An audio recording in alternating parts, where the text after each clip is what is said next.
Hey there. Good morning. Happy Thursday to you. This is with Connie. Welcome and thank you for tuning in. I'm Connie Fuksa with Foote Title Group, where we protect your home ownership. So, a lot of times I come on and talk to you guys about all kinds of things, real estate, mortgages, title, all of those things to try to help you understand all of the different pieces of the process.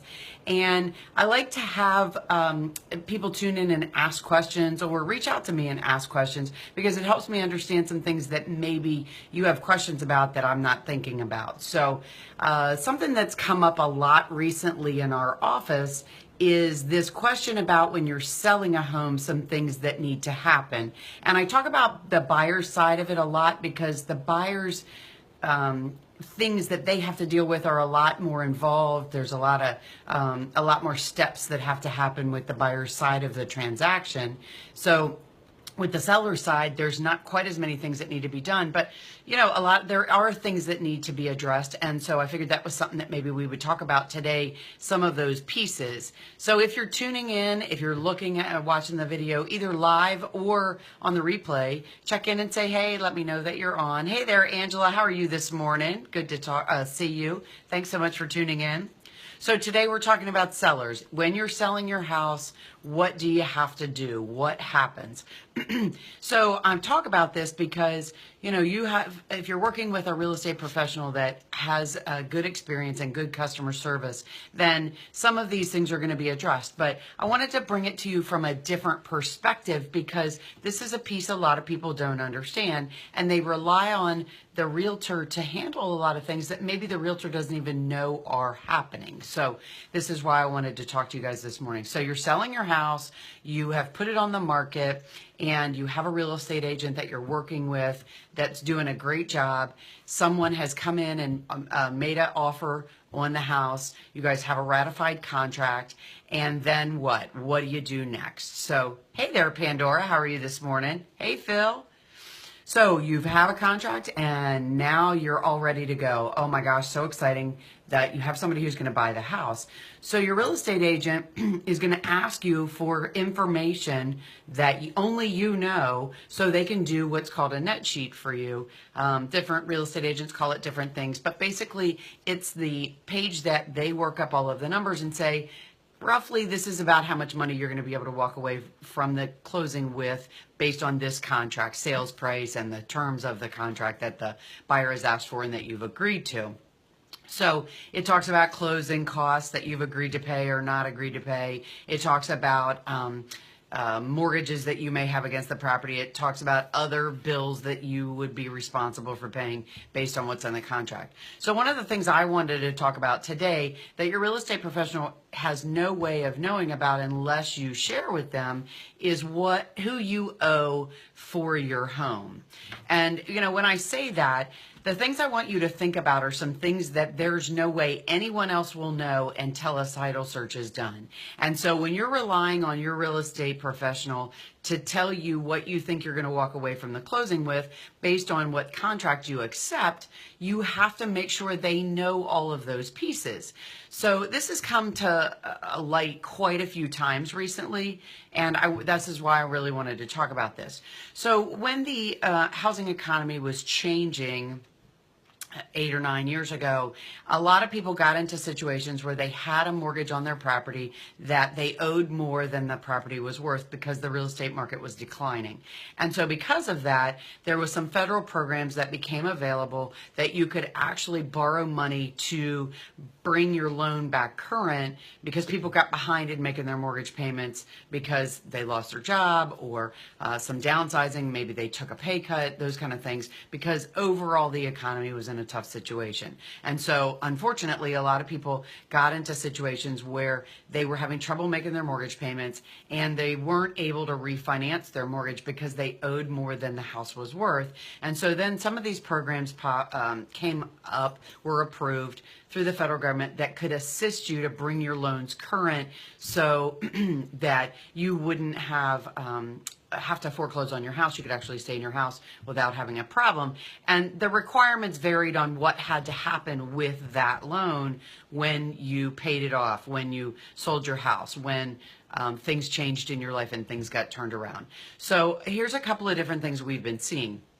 So one of those types of loans was if you got that loan, it gave you assistance and gave you money. Well, it didn't give it to you directly. It paid money directly to your mortgage company to bring your loan current again. So it caught you up. So you didn't have all those late fees and interest and penalties that were hard to get caught up on. It brought you current. And the stipulation in this particular one that we saw most recently was that you had to stay in your house for 7 years. If you stay in your house for 7 years from when the time you did that loan, then you didn't owe anything when you paid that loan off.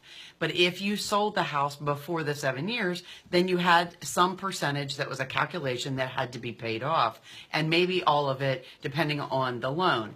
So in this particular scenario, the realtor didn't know about this loan that was to help this seller catch up their mortgage because the seller didn't tell anybody about it. So I understand that they're confusing, and maybe the confusion lies when they did the closing on this loan that helped them catch up. And it not being explained properly. But one thing I want to tell you as a seller, as a person who owns a home, when you're signing loan paperwork, ask the questions, make sure you understand. And the reason for that is because at some point you may have to pay that back, and no one else in the world knows that you have to pay that back that's helping you sell your home until we get to the point where we're doing the title search and we question it. So your realtor who's doing that net sheet for you may not have any idea that you have that $7,000, $8,000, $10,000 loan on your property. And so when they did a net sheet for you, they may have told you that you were going to net $17,000, but you owe this $7,000 loan because you're selling the house within 3 years, not after the 7 years required in that loan. And so you've got to catch that loan up. So the realtor told you were going to get $17,000 at closing from the sale of the house based on the contract and what you've told them. But when you your contract is ratified and we get the paperwork, so we start doing the research, we find that there's a second loan. We have to let you know, we have to let your realtor know, and we also have to get some information so we can get a loan payoff from that lender. We get a loan payoff. You owe $7,000 when the realtor told you were getting 17. Now you're only getting 10. And that obviously is a big confusion and a big hit to you. So you may not find out that maybe you didn't understand it, maybe you didn't understand you had to pay it off, depending on the timing of when we get the contract, how quickly we can get the title search, how quickly we can find out about the loan information from that lender. We'd have to contact you to get that contact information for that lender, and then we have to find out how much that loan is and how much has to be paid off. It may be a couple days before closing before we have those actual figures. And there's part of that is timing with the movement of the market right now and housing changing and moving so fast. I mean, some of the closings we're doing are as short as 2 weeks, as long as 6 weeks. It depends on the situation. But, that gives us a short window to be able to do a title search, find out about the loan, contact you as the seller, call and get that information from that lender, and find out that you're outside of the window of not having to repay that loan. We had another loan where somebody did a second mortgage on their home. It was actually a home equity line where they drew out some money to pay for college for one of their children. That home equity line is a loan against your property and must be paid off when you sell your home. So if you don't tell your realtor about that second mortgage, that home equity line, that additional loan you signed that is secured against your home, they have no way of knowing to disclose that to you. And another scenario, same kind of situation, a seller did not disclose it to their realtor. And the problem is that in this particular case, the net sheet showed that they were going to walk away with $64,000.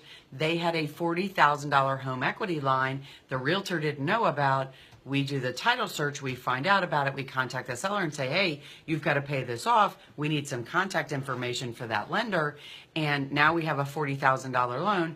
those people are walking away with now $20,000 when in fact they thought they were walking away with $60,000. So what I'm trying to explain to you as a seller is make sure, number one, when you own a home and you're signing some documents that have to do with borrowing money, make sure you understand those repayment terms.